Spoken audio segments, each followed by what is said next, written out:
से आज मैं सिग्नल सिस्टम के चौथे चैप्टर का पार्ट 2 लेके आया हूँ। ये वाली जो हमारा वीडियो है बहुत इंपॉर्टेंट वीडियो, ठीक है। सॉरी। तो ये वाले जो क्वेश्चन आंसर हैं, ये वाले क्वेश्चन आंसर गेट में, ईएस में और वो बहुत अच्छे क्वेश्चन फ्रेम होते हैं, वो इसी से होते हैं, ठीक है। तो प्लीज़ कोई भी देखना, क्यों लड़के इसमें हमेशा गलती करते हैं, ठीक है। एक तो होती है एरिया प्रॉपर्टी, देखते हैं पहले एरिया प्रॉपर्टी क्या होती है। अगर देखो कोई फंक्शन इनपुट एफ टी है, क्या बोला, अगर कोई इनपुट फंक्शन एफ टी है तो उसका फूरियर ट्रांसफॉर्म क्या होता है, एफ ऑफ ओमेगा होता है। लेकिन इसका जो फूरियर ट्रांसफॉर्म का फॉर्मूला होता है क्या होता है, F omega equal to integral minus infinite to infinite F T E to the power minus J omega T और डी टी, ठीक है। यही तो होता है ना फॉर्मूला। तो क्या करोगे, इस पूरे फॉर्मूले में अगर हम ओमेगा की जगह जीरो पुट कर दें, क्या करते हैं, ओमेगा की जगह जीरो पुट कर दें तो क्या होगा देखते हैं। कैपिटल एफ ऑफ ज़ीरो, ये जीरो हो जाएगा, integral minus infinite to infinite F T D T, ये जीरो हो जाएगा। ई की पावर जीरो कितना होता है, वन होता है। देखो ये एफ टी का एरिया तो है, ये एफ टी का एरिया क्या है, minus infinite to infinite F T D T. इसका एरिया क्या होता है, एफ नॉट के इक्वल होता है, याद रखना। जो एफ टी का एरिया निकालेंगे वो कितना होता है, एफ कैपिटल एफ नॉट के बराबर होता है, एक ये याद रखना। एक हमने वो प्रॉपर्टी पढ़ाई थी, क्या, इनवर्स फूरियर ट्रांसफॉर्म का फॉर्मूला क्या होता है, inverse Fourier transform F T equal to होता है 1/2 pi integral minus infinite to infinite capital F omega E to the power J omega T D T, यही तो होता है। अगर इसमें T equal to zero put कर दो तो एफ ज़ीरो, टू पाई यहाँ था, टू पाई यहाँ ले जाओ तो क्या हो जाएगा, two pi F naught equal to integral minus infinite to infinite, sorry capital F omega D omega, ठीक है ना, ये होता है। तो ये भी क्या है, एरिया है। अगर टाइम का एरिया पूछा है तो एफ नॉट होगा, अगर फ्रिक्वेंसी का एरिया पूछा है तो क्या हो जाएगा, टू पाई एफ नॉट होगा, ठीक है। टाइम का पूछा है तो फ्रिक्वेंसी एफ नॉट आएगी, अगर फ्रिक्वेंसी में एरिया पूछा है तो मतलब टाइम डोमेन में एफ नॉट आएगा। तो क्या हो जाएगा, यहाँ पर होता है एफ नॉट अकेला, यहाँ पर होता है टू बाई एफ नॉट। याद रखना, ये क्वेश्चन बहुत इंपॉर्टेंट है, इससे बहुत क्वेश्चन फ्रेम होते हैं, ठीक है ना। कैसे इससे कैसे क्वेश्चन फ्रेम होते हैं, जैसे बोल देगा, पहला क्वेश्चन है minus infinite to infinite sine T upon T D T, ठीक है ना। ये बोला इवोल्यूएट, जैसे हमको इसको इवोल्यूएट करना है तो कैसे फाइंड आउट करोगे, ठीक है। देखो हमको पता है साइन टी अपॉन टी क्या होता है, सैम्पलिंग टी होता है। सैम्पलिंग फंक्शन क्या होता है, साइन टी अपॉन टी ये होता है। तो इसकी जगह पर हम सैम्पलिंग फंक्शन नहीं लिख सकते हैं, लिख सकते हैं। तो F of minus infinite to sorry integral minus infinite infinite sampling of T D T, समझ में आ रहा है ना। यार आज मेरा स्टैंड टूट गया तो एक हाथ से मोबाइल पकड़ा हूँ, थोड़ा गलत हो रहा है तो देख लेना। ये क्या है, एस है, तो sampling of T D T, तो ये किसके बराबर होगा, ये बराबर होगा एफ ऑफ नॉट के, समझ रहे हो। और जो सैम्पलिंग का एरिया होता है वो कितना होता है, टू पाई के इक्वल होता है। नहीं समझ में आ रहा है, नहीं आ रहा ना, ठीक है देख लेते हैं। इसका फूरियर ट्रांसफॉर्म क्या होगा, T G two omega, sorry pi G two omega, मतलब गेट फंक्शन होगा जिसका टाइम पीरियड कितना होगा, टू, मतलब -1 to 1, समझ रहा है। ये कितना हो जाएगा, पाई, ठीक है। ये होता है कैपिटल एफ ओमेगा, ठीक है। तो इसका एरिया कितना है, 2 × पाई, तो कितना हो जाएगा, 2 पाई हो जाएगा। निकालना सीखो, जैसे अगला क्वेश्चन देखते हो समझ में आ जाएगा शायद।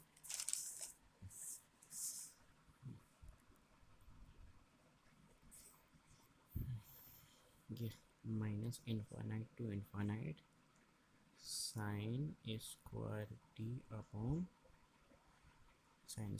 Upon T D T. लड़के इस क्वेश्चन को करते हैं मैथमेटिक्स से सॉल्व, समझे, तो लड़के कर लेते हैं गलत, अब उससे करते उसमें टाइम होगा ज़्यादा खर्च, ठीक है ना। तो इसमें क्या लगाओगे, इसको हम क्या लिख सकते हैं, sampling of t minus infinite to infinite, sorry ये sampling square t, sampling square T D T, ये लिख सकते हैं कि नहीं लिख सकते हैं, हाँ लिख सकते हैं।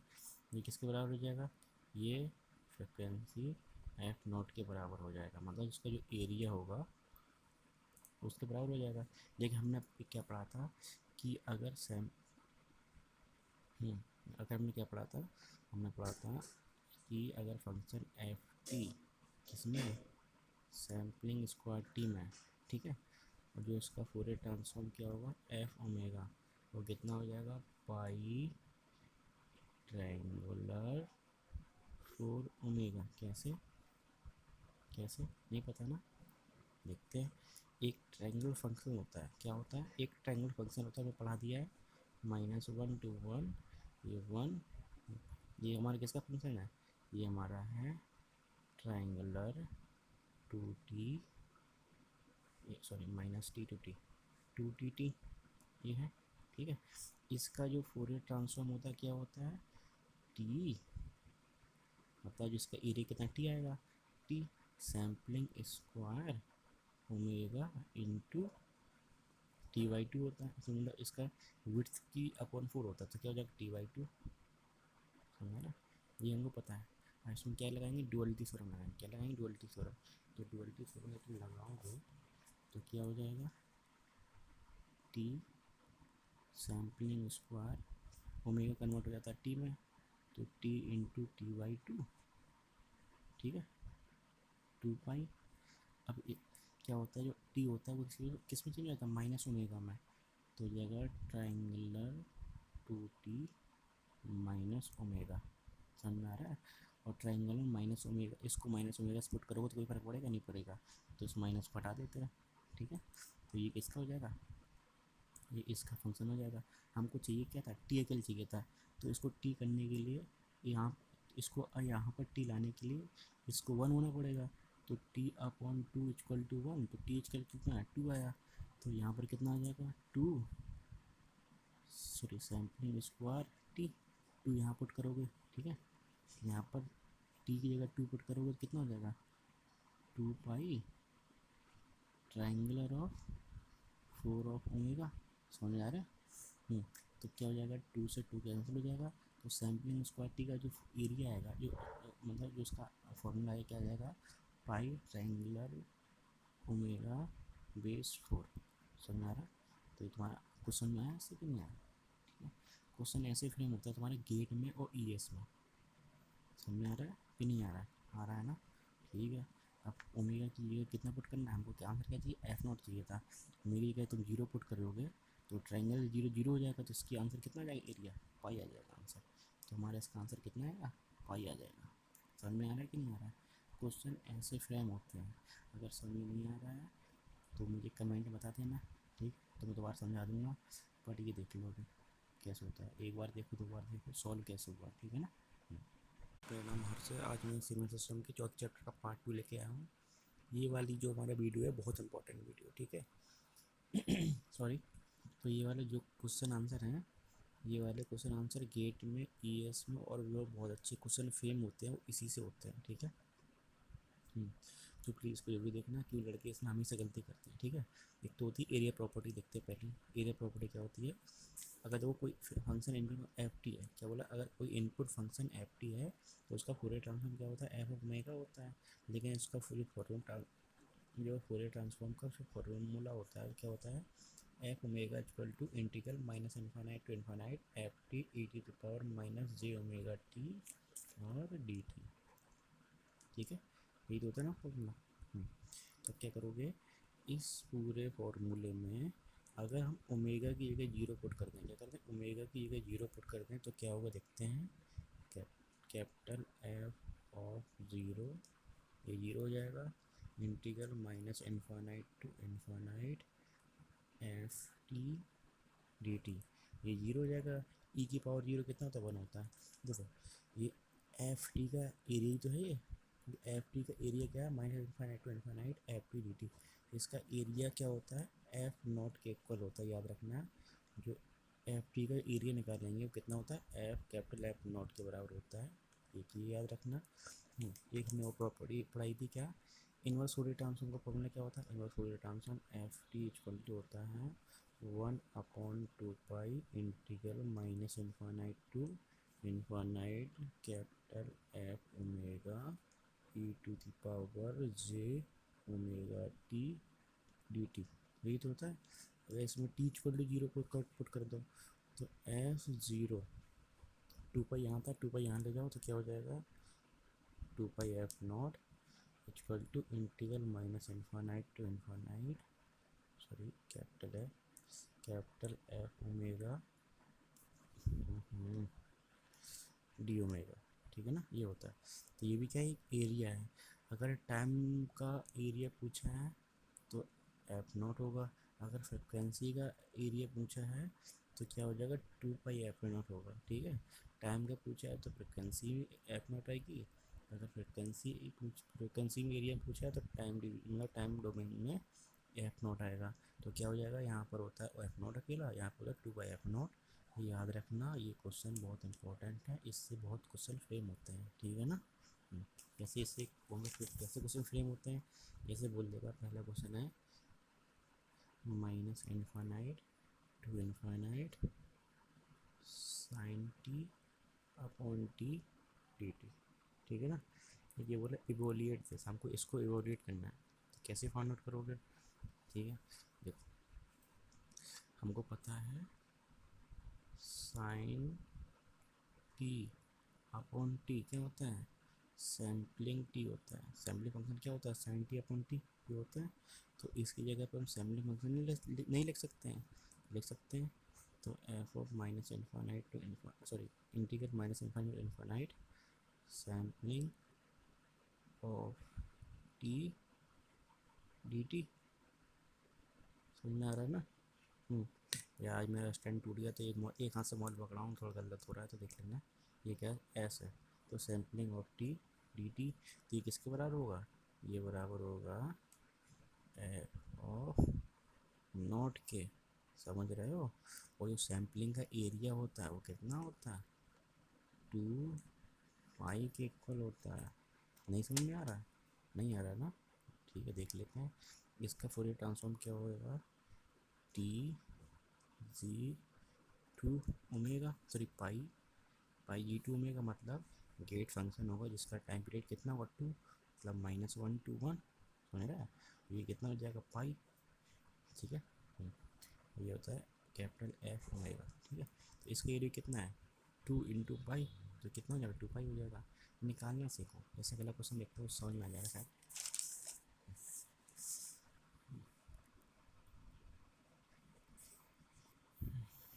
ये minus infinite to infinite sine square T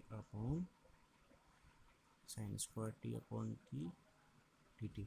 लड़के इस क्वेश्चन को करते हैं मैथमेटिक्स से सॉल्व, समझे, तो लड़के कर लेते गलत, अब उससे करते उसमें टाइम हुआ ज़्यादा खर्च, ठीक है ना।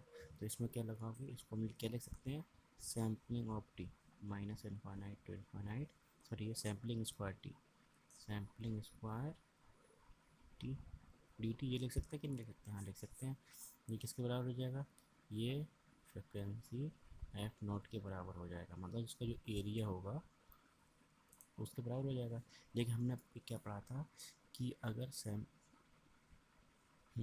अगर हमने क्या पढ़ा था, हमने पढ़ा था कि अगर फंक्शन एफ टी किसमें, सैम्पलिंग स्क्वायर टी में, ठीक है, और जो इसका फूरियर ट्रांसफॉर्म क्या होगा एफ ओमेगा, वो कितना हो जाएगा पाई ट्रायंगुलर 4 ओमेगा। कैसे कैसे नहीं पता ना, देखते हैं।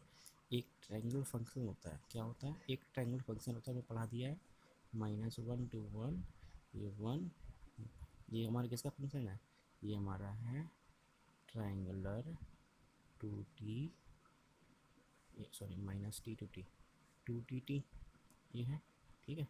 इसका जो फूरियर ट्रांसफॉर्म होता है क्या होता है, टी, मतलब जिसका एरिया कितना टी आएगा, T sampling square omega into t/2 होता है, मतलब इसका विड्थ की अपॉन 4 होता है, तो क्या हो जाएगा t/2, समझा ना। ये हमको पता है।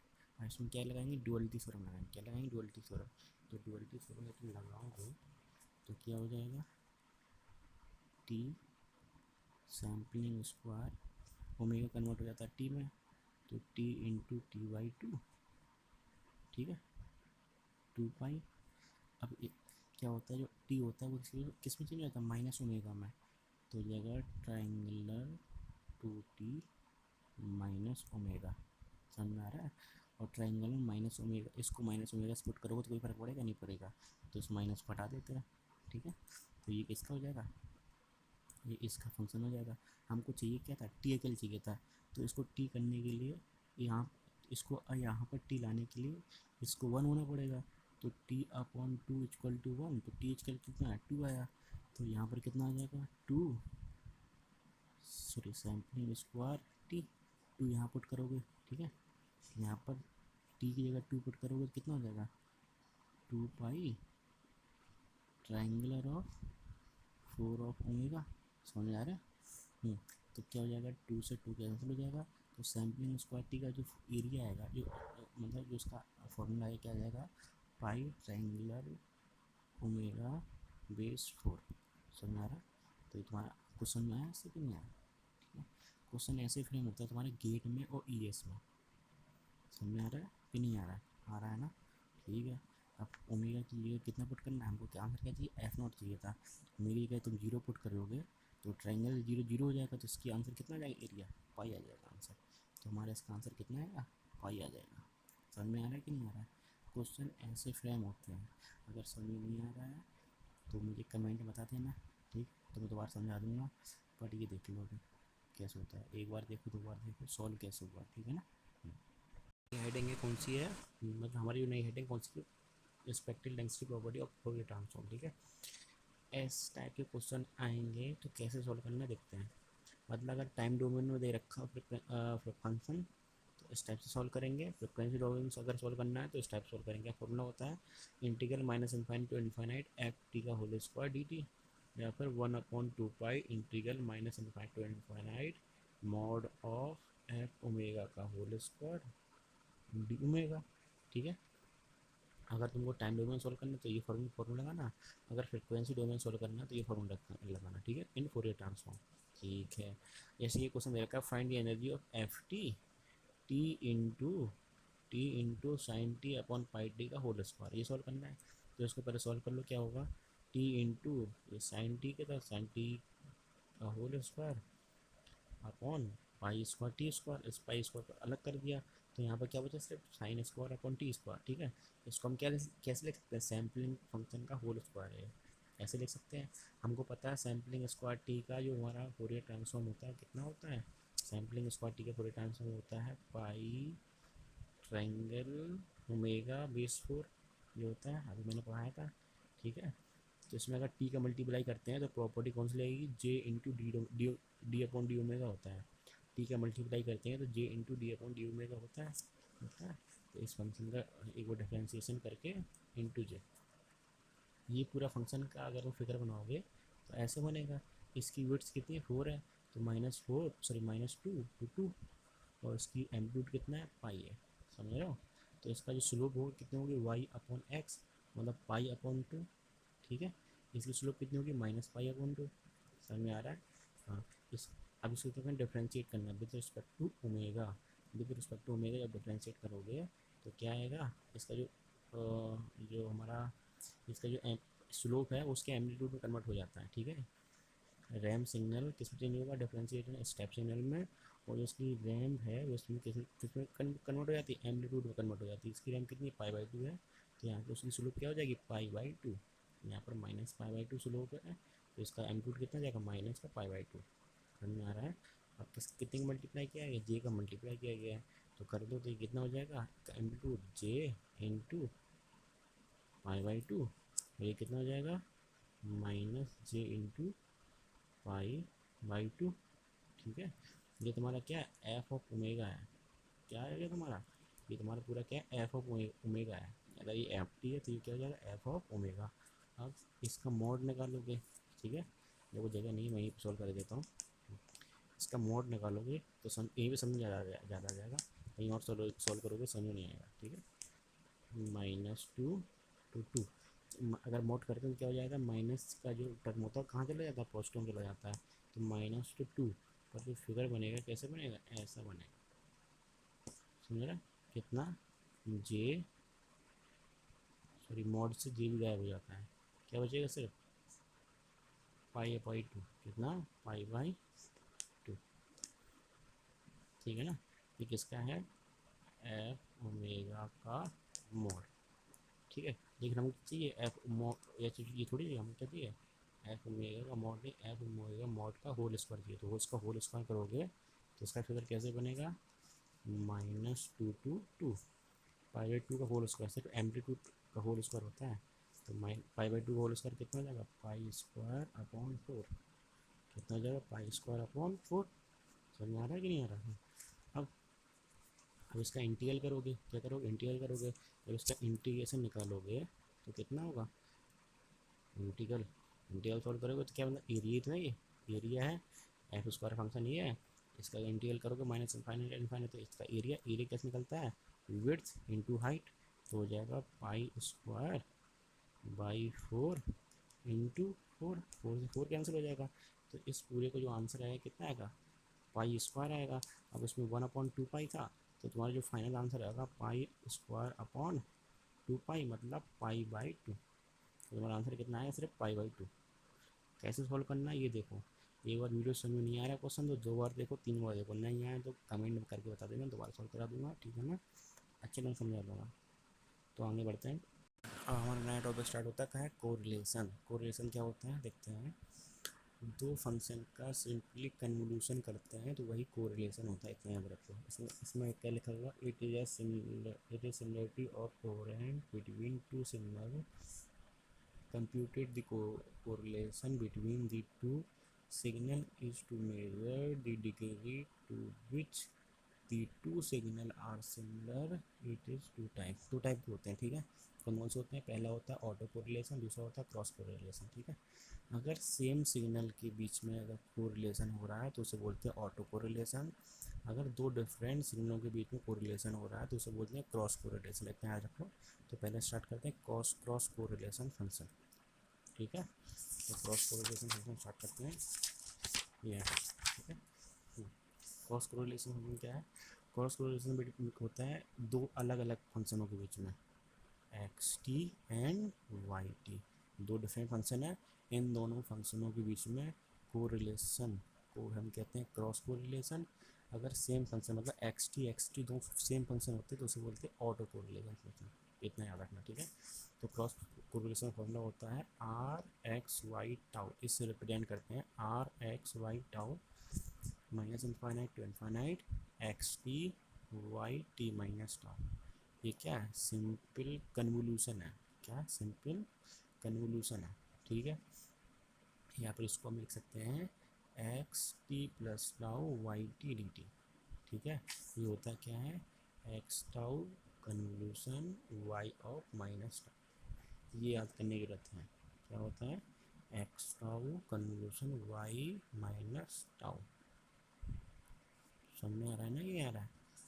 एस सॉल्व करते हैं, अगर ये प्रॉपर्टी याद नहीं है, भूल जाते हो कैसे क्या लिखा है यहाँ पर, टी माइनस टाउ था कि टाउ माइनस टी था, ठीक है, ये याद रख लो, x tau convolution Y minus tau, समझ में आ रहा है।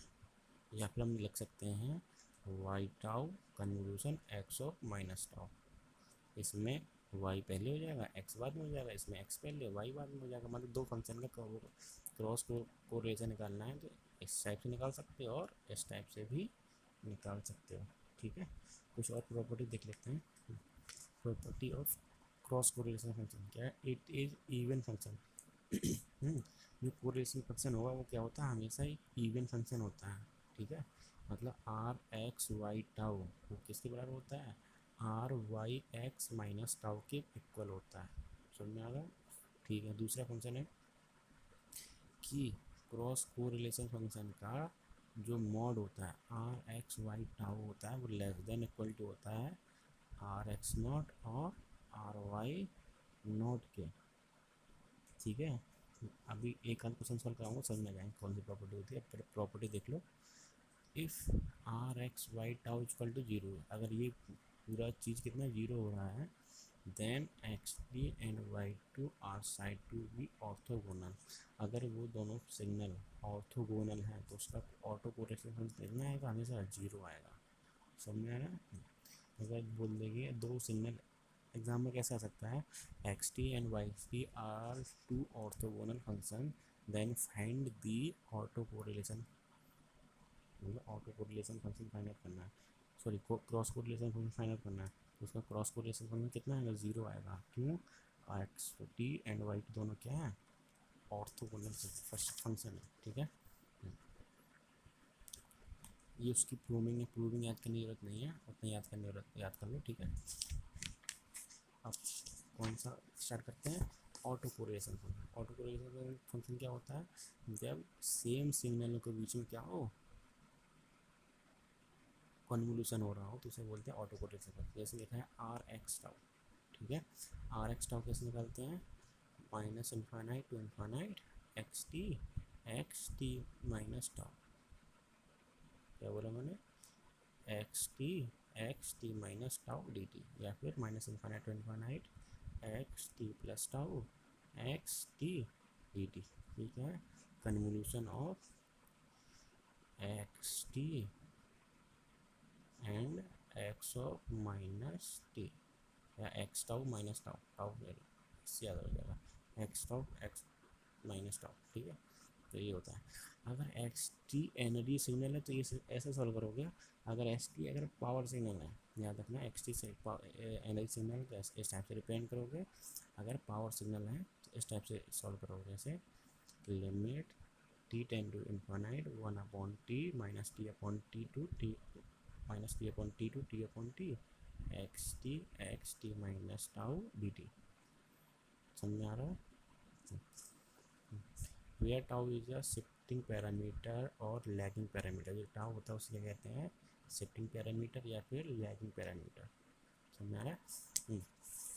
और इसमें जो एक्स आर एक्स नॉट और Y, sorry R X naught और आई आर वाई नॉट, समझें क्या है, ये ऑटो कोरिलेशन फंक्शन का मल्टीप्लिकेशन है।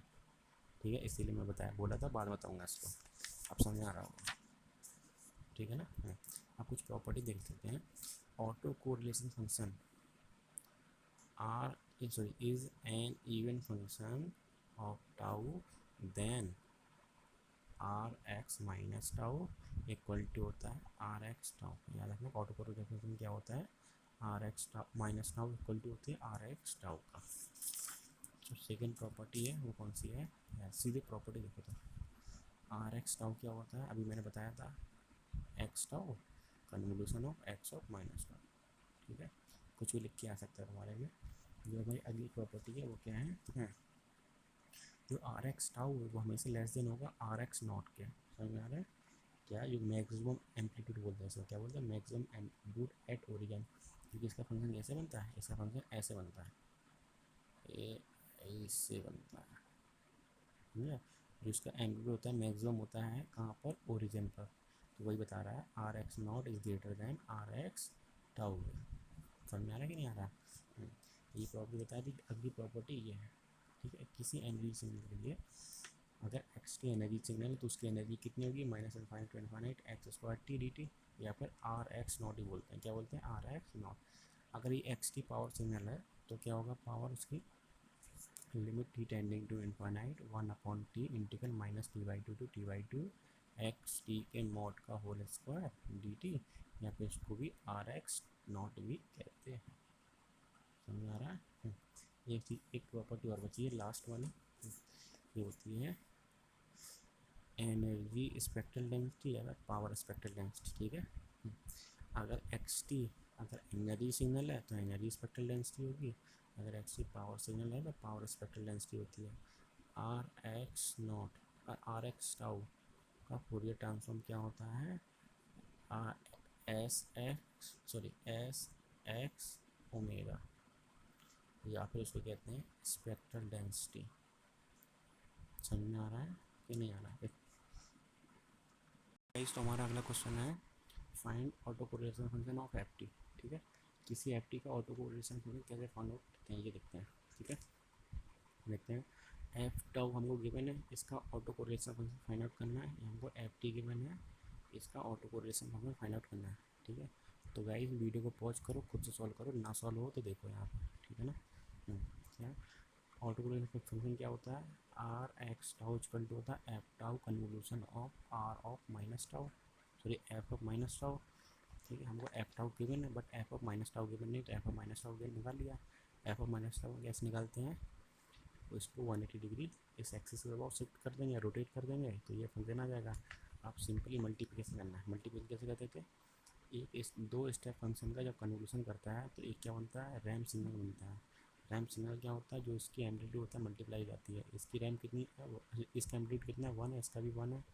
तो जो हमारा एम्पलीट्यूड होगा यहाँ पर, रैम होगी कितनी होगी? 1 की होगी। और यहाँ पर रैम होगी कितनी होगी? -1 की होगी। यहाँ पर -1 एंड 1 बन गया, हो गया आंसर। समझ आ रहा? आप समझ लिए है। ठीक है, इसका हमको निकालना है फोरियर ट्रांसफॉर्म, फोरियर इसका हम auto correlation function find out करना है। ठीक है, तो ऑटो कोरिलेशन फंक्शन कैसे फाइंड आउट करोगे? ठीक है, सॉल्व करो, ट्राई करो, थोड़ा बहुत तो कर ही सकते हो। पता है?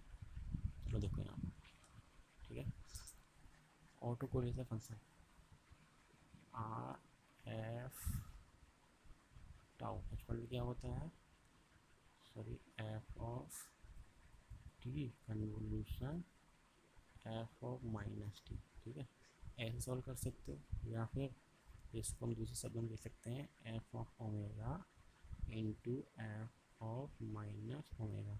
कन्वोल्यूशन होता है टाइम से, टाइम डोमेन में कन्वोल्यूशन होता है, तो फ्रिक्वेंसी डोमेन में क्या होता है? मल्टीप्लिकेशन होता है। इतना याद है? तो करो भैया, इसका जो फोरियर ट्रांसफॉर्म निकालोगे तो क्या आता है? 1/a प्लस जी ओमेगा, ये आ गया। आप एफ ऑफ माइनस ओमेगा क्या होगा? ओमेगा को माइनस ओमेगा से रिप्लेस कर दो तो ए minus J omega. Simply in दोनों को सॉल्व करोगे क्या होगा? 1/a² minus b²। b² कितना था? g² हो जाएगा, माइनस माइनस प्लस, तो प्लस ओमेगा स्क्वायर। समझ आ रहा है? ठीक है, अब हमको एफ टी फाइंड आउट करना था। क्या चीज़ को क्या फाइंड आउट करना था? हमको फाइंड आउट करना था आर एफ टी। तो इसका क्या निकालो? Inverse correlation function. Inverse correlation इसका पता नहीं है, पर अगर हम 2a कर दें तो पता पड़ जाएगा 2a/a² प्लस ओमेगा स्क्वायर। तो 2a से मल्टीप्लाई किया तो 2a से क्या करना पड़ेगा? डिवाइड करना पड़ेगा। ठीक है, इसका हमको इन्वर्स फोरियर ट्रांसफॉर्म पता है, किसका है? 1 किसका है? Inverse Fourier transform e⁻⁻a mod of tau है कि नहीं है? तो इसका जो हमारा आंसर आ जाएगा क्या आ जाएगा? 1/2a into e⁻⁻a mod of tau. समझ में आया कैसे करना है? ठीक, हम बढ़ते हैं आगे। जैसे हमारा फंक्शन दे रखा है एफ टी दे रखा है a cos omega naught t plus 5। यहाँ पर कोई फंक्शन दे रखा हो साइन में a sine omega naught t plus 5, या फिर दे रखा हो a sine omega naught t, या फिर दे रखा हो a cos omega naught t. ऐसे कोई भी फंक्शन हो तो उसका ऑटो कोरिलेशन फंक्शन क्या होता है? a²/t cos omega naught T. अगर यहाँ टी है तो टी, टाउ है तो टाउ, याद रखना। जैसे एक क्वेश्चन दे रखा है find auto correlation function of this b u t का auto correlation function find out करना। कैसे फाइंड आउट करेंगे? R f tau equal to limit t tend to infinite 1/t integral minus t/2 to t/2 b u t into b u t minus tau D t. Formula लगाया। ठीक है, b u t का figure कैसे बनेगा? B u t का figure ऐसे बनेगा। B u t minus tau का फिगर कैसे बनेगा? ऐसा बनेगा। ठीक है, अब देखो हमारी जो लिमिट थी, ठीक है, तो लिमिट -t/2 t/2 थी। अगर इन दोनों का मल्टीप्लाई करोगे तो हमारा फंक्शन कहाँ से कहाँ तक मिलेगा? यहाँ से ग्रेटर देन मिलेगा। ठीक है, तो इनमें से बी कॉमन हो गया तो क्या हो जाएगा? b²/t, ये हो गया।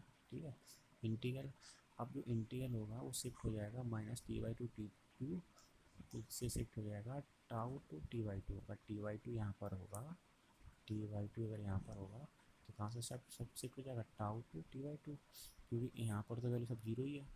समझ रहे हो ना? तो इसके आगे हमारा आंसर कितना होगा? 1 होगा सिर्फ, ये कि b² तो पहले कॉमन ले चुके हैं। तो इसका जब सॉल्व करोगे, इंटीग्रल सॉल्व करोगे तो क्या आएगा? t/2 minus tau. ठीक है, जब T equal to infinite put करोगे तो आंसर कितना आएगा सिर्फ b² कैसे, टी को यहाँ ले जाओगे तो टी से टी कैंसिल हो जाएगा, तो b² बचेगा यहाँ पर ले जाओगे, इसका मल्टीप्लिकेशन करोगे तो क्या आएगा b²τ/t, टी इन्फाइनाइट को ये टर्म हो जाएगा 0, तो यहाँ केवल कितना बचेगा b²/2, समझ रहे हो। तो इतना इतना आया, इसका इतना आया। एक क्वेश्चन और है, find PhD of following power signal. ये हमको पावर सिग्नल दे रखा है a sin ω0t + y, और ये दे रखा है क्वेश्चन, इसका क्या निकालना है, पीएचडी निकालना है। पहले इसका पीएचडी निकालते हैं, पहले क्वेश्चन का पीएचडी क्या होता है, RFF टाउ का फोरियर ट्रांसफॉर्म को ही पावर स्पेक्ट्रल डेंसिटी कहते हैं, ठीक है। तो निकालते हैं RFF टाउ, इसका कितना होता है, ये होता है, अभी पीछे पढ़ के आगे, ठीक है, a² cos ω0t। इसका फोरियर ट्रांसफॉर्म क्या होगा, तो ये तो कांस्टेंट है तो बाहर चला जाएगा, इसका होता है Fourier transform pi del omega minus ω0 plus del omega plus ω0। इसका अगर फिगर बनाओगे तो क्या ये हो जाएगा किस पर, ω0 पर, ये हो जाएगा माइनस ω0 पर, तो इसका फिगर ये बन जाएगा। समझ आ रहा है कि नहीं समझ आ रहा है। और उसका टेंडेंस क्या भी ये अपने आप करना है, ठीक है, वीडियो पॉज करो, सॉल्व करो अपने आप, अगर सॉल्व नहीं हो रहा तो यहाँ देख लो, ठीक है। पावर स्पेक्ट्रल डेंसिटी निकालना चाहिए होगा, फोरियर ट्रांसफॉर्म ऑफ इसका ऑटो कोरिलेशन फंक्शन, इसका ऑटो कोरिलेशन फंक्शन अब पीछे निकाल दिए, कितना था b²/2, यहाँ पर लिख दिया। अब b² क्या है, कांस्टेंट है, तो कांस्टेंट बाहर हो जाएगा, तो अंदर क्या बचेगा सिर्फ 1, तो 1 का फोरियर ट्रांसफॉर्म क्या होता है, 1 का होता है 2π डेल ओमेगा होता है, तो 2π डेल ओमेगा का मल्टीप्लाई हो जाएगा, तो हमारा फाइनल आंसर आ जाएगा ये। पावर स्पेक्ट्रल डेंसिटी कितनी हुई है, अगर पावर पूछे तो पावर वाला फॉर्मूला लगा देना, पावर स्पेक्ट्रल डेंसिटी का यूज करके, समझ रहे हो।